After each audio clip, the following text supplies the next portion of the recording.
Are you a fan of the Monstera adansonii, or even the Monstera obliqua?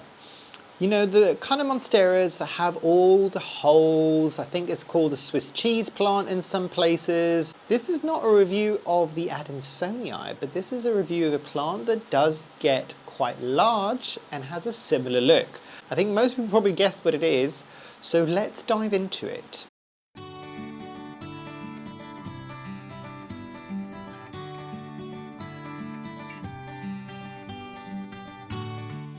Hi, my name is Memo, this is my channel, Houseplantygoodness, and essentially it's a place where I like to geek out about my big passion. You might be able to see something behind me, it's tropical houseplants. So as I was saying, I mean, most of you would have guessed, I mean, it's probably on the name as well. This is a plant as well as another plant that I'm doing a review for that had a bit of an identity crisis. And by that I mean that it has been sold as something different previously. So, ta-da! The Monstera Esqueleto. And for the love of all that is holy at the moment, I cannot remember what it was called before. So it was Monstera Esqueleto Epipremnoides, I think it was. Monstera Epipremnoides is what it was called before, but it has, I don't know if the right word is reclassified, but it is the Monstera Esqueleto as we all know it at the moment. So you can see what I mean. Oh, look at it. Isn't it pretty? So it gets large. It gets large. It gets much, much larger leaves. This, believe it or not, is still a relatively juvenile plant for a Monstera Esqueleto. And I have got quite a few things to say about this plant. This was also a plant that I have had on my wish list for years, and I think I've mentioned it on a previous wish list, and I will add that at the top there. I think it's probably a 2-year-old wish list at this point.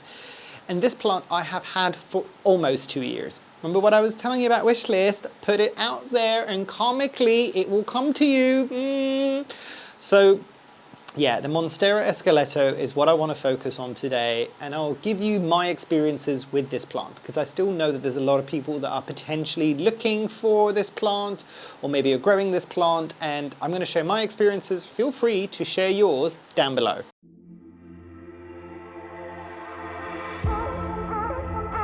So coming into background with this one, and I did say that it is a plant that I had on my wish list for years. Obviously I did that video that I just mentioned about this plant being on my wish list, as well as a whole bunch of other things, but it had been on a certain kind of periphery for many, many years, from the point that it was called the Monstera Esqueleto. And it is a plant that I have found to be a bit tricky to find, and I'll talk about that a bit more in kind of availability, but background on my specific plant for this one. So I did that video, and I think, oh, that was it. I did check. It's coming in handy now where I'm putting all my information on my plant care app, so I could actually kind of see where it was. So let me actually bring out my plant care app, and I can tell you exactly. I can read what I put, what past Memo has put in about this plant and kind of the information that I had when I got it. So this was purchased on the, that's why I said it's almost 2 years old, on the 31st, or I received it on the 31st of May 2023. So this is technically 581 days old in my care. And it was an eBay purchase, and I got this for 29 Great British pounds. And I'm trying to think here, did I have a decent picture of this plant? Let's have a look. Did I have a picture of it from when I first got it? No. I've got several pictures on my plant care app. Did I? That might be it. There was only 2 leaves back then, none of which I think are still within that plant. So got it on eBay. I think the plan was that I was originally going to be growing this in semi-hydro. That never happened, but I was quite fortunate to find this, and I think, Carrie, hi, if you're watching this, I think this might have been a conversation that we were having, and it may, I might be wrong, this may be one that you kind of shouted at to me and said, ooh, I think this might be on eBay if you want to go and find it. Or I don't know if it was this one and maybe it was another one and I ended up with this one, I don't remember. But that's how this came into my care, and it was in semi-hydro. As I've said, the pictures that I'm seeing now, this is why it's so good to have that like Plant Care app, and I've mentioned this before several times. I think there's a video that I've done recently, I will see if I can link it somewhere at the top. But you can put this information, the images and when you got it and all of these things, so very, very cool.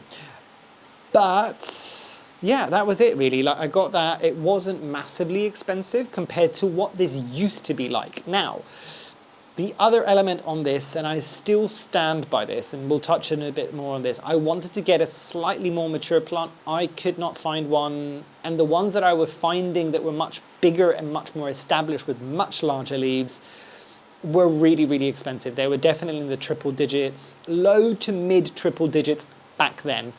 I don't know whether or not that's massively dropped in price. I don't think so. And yeah, let's dive into the next topic and you'll kind of understand why.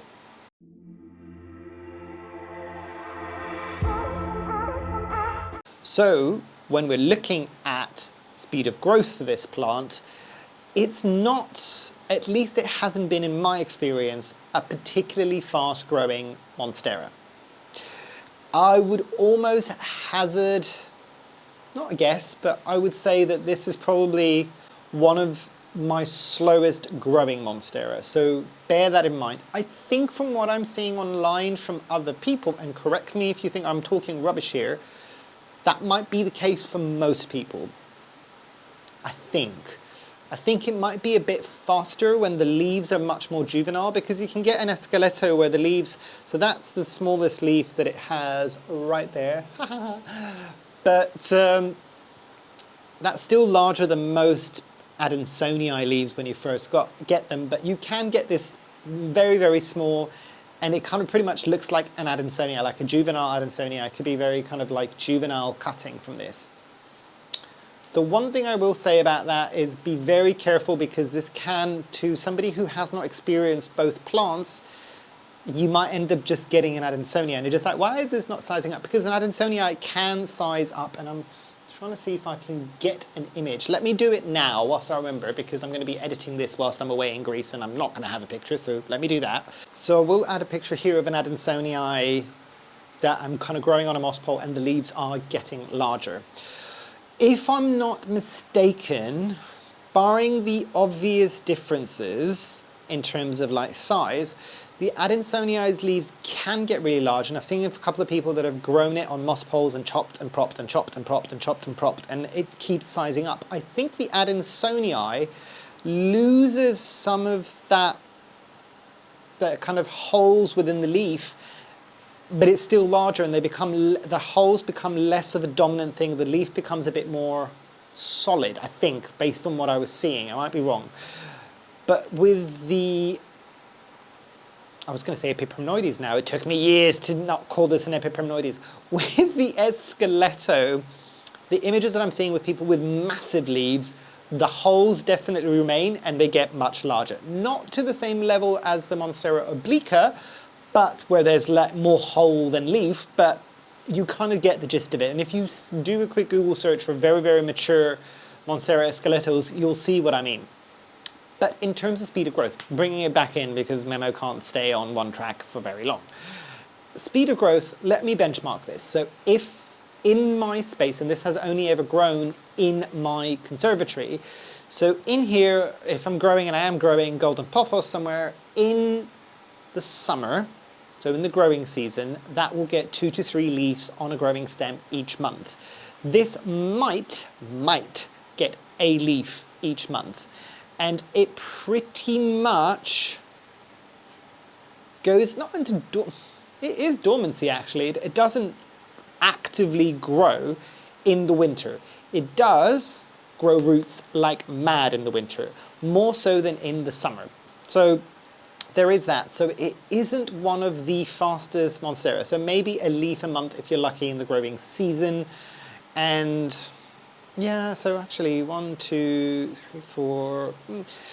this had 2 leaves. I lost those 2 original leaves and it's now got 1, 2, 3, 4, 5, 6, 7 leaves in nearly 2 years. So that tells you something, that you need to kind of bear that in mind. It did take a very long time to get going, so that's another thing that I experienced at least. Does this get faster? Potentially. I don't think it would. Anybody who's got much more mature versions of this, let me know if it's slower still, because anytime I've seen plants when they get much, much larger, so my Esmeraldens, for instance, in the back here, when the leaves were smaller, it would grow more consistently and faster. The moment that the leaves are getting to these massive sizes now, it does slow down a bit, because I would imagine it takes a lot of energy to create and unfurl these massive, massive leaves. So I would imagine it's going to be the same with this.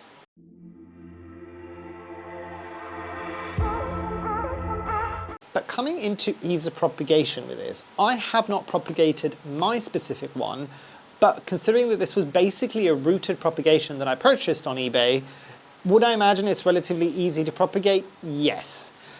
It's a Monstera at the end of the day, and it's a Monstera that a lot of people have grown and propagated, and let me show you the roots that are happening in the back of that moss pole.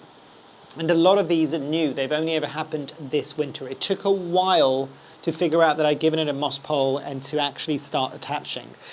These were also some of the original moss poles that I was doing, so less ideal conditions for this one, because all this is it's cocoa husk chunks and a bit of moss in there, so it's very, very, very airy. I do think if I was using the regular houseplant soil mix, so slightly more dense, and it means that these, because I can kind of see, I don't know whether or not you're going to see that, those roots are very, very hairy.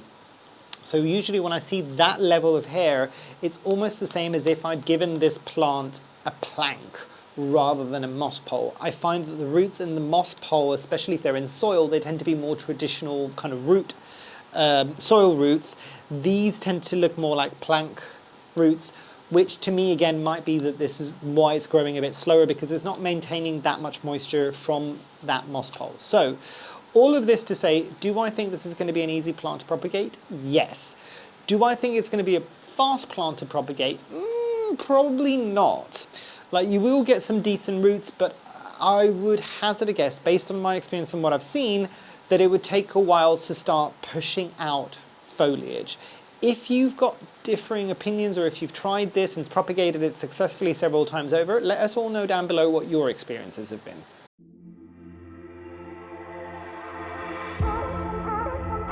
So, coming into availability for this plant, and this I've got a lot to say here, because I kind of mentioned earlier on, it was a slightly more difficult plant to find, especially for a Monstera. This is one, and I will kind of compare it to a plant that is quite different from this. So the Monstera Burley Marks Flame, I think, or the Monstera Flame. Very, very, very cool plant. They have come on the market a bit more these days. They are still super expensive for what they are. And you're getting very, very juvenile plants without those kind of telltale splits in the leaves. And from what I'm hearing from people that have actually got those plants, they are very, very slow to get going. Again, I don't think that's necessarily how they would be out in nature. I think they're just not as well adapted to be able to grow in a household condition, which fair enough, because these plants are all meant to be in nature. They're not meant to be in our households. This one is a bit better than that, and you can get a faster payout. It's not quite as slow as that. So because of the speed of growth being what it is, I would hazard a guess here, is why these plants are as expensive as they are. And also, I would imagine, because a lot of people, when they're first starting in their houseplant journey, at some point invariably they'll either own or come across a Monstera Adansonii, and then they'll probably see this plant and just go, oh my god, it's an Adansonii on steroids. So there is a demand there. It kind of becomes a transitional plant from the more common house plants into the slightly harder to find and slightly more expensive, I don't want to say rare, but it becomes that stepping stone. The same way that I would imagine still to this day, when you're first getting into houseplants, maybe one of your first big, slightly more expensive purchases, or that thing that becomes your kind of wish list item, would be something like the Monstera, the Albo, basically. So, or even the Thai constellation. So, and I find that that means that almost, again, based on what I'm observing, those types of plants tend to be ridiculously priced. Whilst if you've got a collection and you've been doing this for years and you're getting some of these slightly harder to find plants, they don't tend to be quite as expensive. Yes, you do get some ridiculous prices as well, but they don't tend to be as expensive. They tend to be a bit more level. So there is that. So it's that kind of stepping stone plant, potentially. It's a slower growing plant. I would imagine if it's slow in propagation, that's kind of adding to it. And the fact that there's actually quite a few people searching for it means that this has held onto the slightly higher prices. So as I said, I got it for 29 Great British pounds.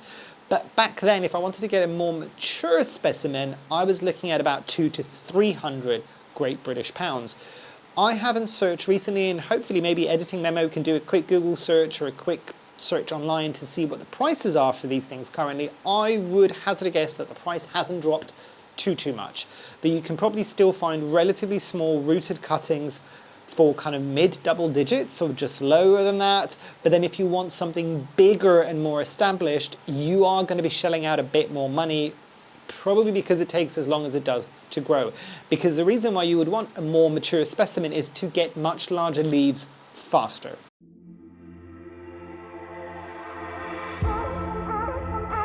Now coming into pests, and pests on this one is an interesting one. Let me kind of name a few that I've experienced on this. Has this had whitefly? Does it currently have whitefly? Yes. Has this had thrips? No, I don't think it has.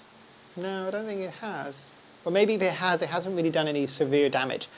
Has this ever had spider mites? No.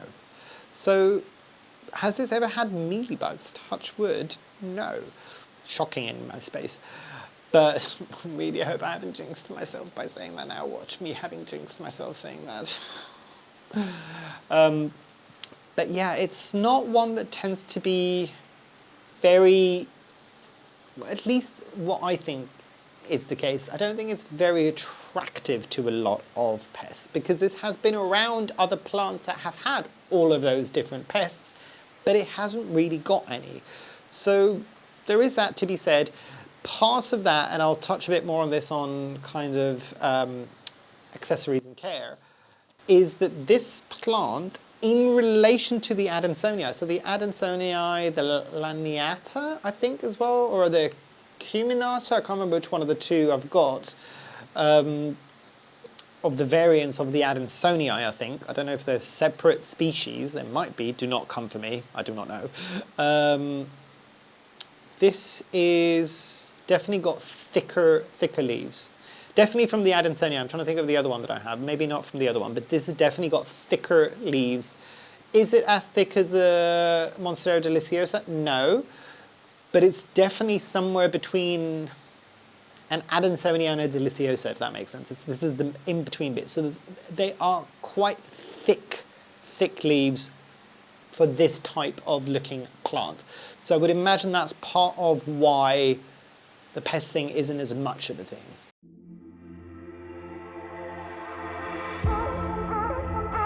And let's come into accessories and care actually. So do I think this needs a moss pole? 100%. Can you grow this without a moss pole on a Jankia support stick? Yes, it's a Monstera. It will be fine. Will it give you the look that you're probably looking for if you're looking for the big fenestrated leaves? Probably not. But it will still grow. You might get it sizing down and starting to look a bit more like an Adansonii, and I personally would be so salty if I paid as much money as I did for this plant for it to start looking like an Adansonii. That's not the point. That is not the point. The thing that I will say, if I was to compare this to the Adansonii that hopefully I added a picture earlier on where it's got big leaves, those leaves on that Adansonii now are about the same size as this plant, And that Adansonii has only been on a moss pole, but sizing up consistently for like a year, maybe less than a year, and it's already kind of reaching this size. So the balance there, and I've mentioned this earlier on in the video, is if the Adansonii, the more it matures, the less holes it gets.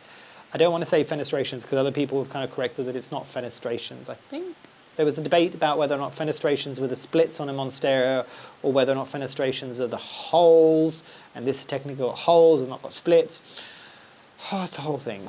But if the difference is that if you want a plant that will get big but still have the holes, then this is a better option. Do I think you can achieve a similar aesthetic with an Adansonii for cheaper? Yes, giving it the right conditions, if that makes sense. But this has been I kind of transitioned it out of semi-hydro because it really wasn't doing very much, into a chunky soil mix, and I think this was Plant Prescription's premium mix. It's doing really well.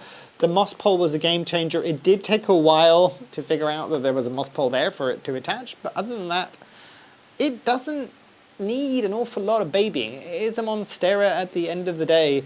And does it get the most ideal light? Probably not. It probably gets medium to bright indirect light. In the winter, it probably gets medium. In the summer, it gets bright indirect because it's kind of like behind a window, but there's other plants in front of it, so we're shading it out. So, but it does get fertilized. It doesn't have a huge amount of issues with pests. So overall, its care isn't super, super difficult, really.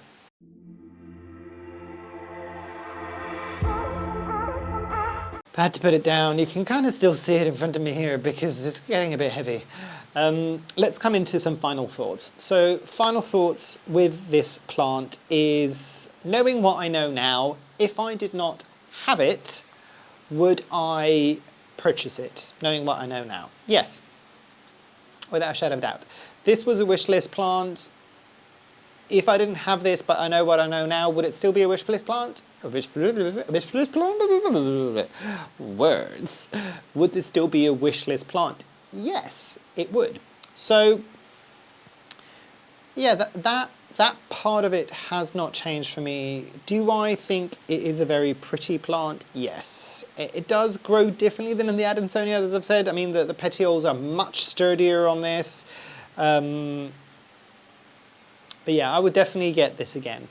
Now, giving this a score from 0 to 10, 0 being the worst, 10 being the best, where would I put this? I really want to give this a 9 or a 10 because I'm still enjoying this, but I'll measure myself based on what I was saying before and probably give this an 8 or a 7. Purely on the fact that if aesthetics are the only thing that you're going for and you don't really want to get much, much larger leaves than this, or maybe slightly larger leaves than this, go for an Adansonii and just give it a moss pole and really kind of baby it up that moss pole. It would probably cost you less money. These probably have gone down in price. Are they going to go much lower in price? I don't know. So that's also taking off some points. I'm also deducting some points for size, because actually for however much I like the mature version of this, have a look online and see quite how much space it takes. Like if you're going to want something like this and you're going to want to size it up, even if you're getting a more mature specimen, it's going to be a situation like this where, depending on whether or not you have the space, it is a commitment. You are saying, I'm going to give you a large amount of space because I really, really enjoy your foliage.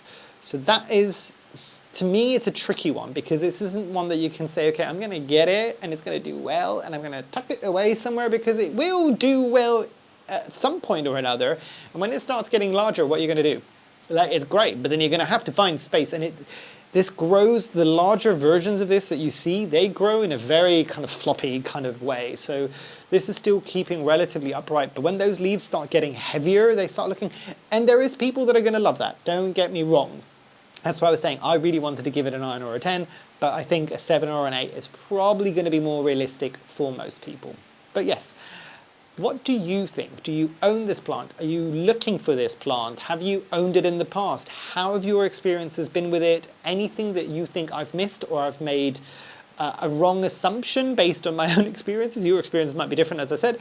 Let us all know down below and let's have that conversation. This is a plant that still excites me so, so much, even this many years later. So yeah, I think it was about due its own moment in the spotlight. But yes, hopefully you've enjoyed. Hopefully I shall see you here soon. And I truly, truly hope that you have a great rest of your day. Thanks. Bye.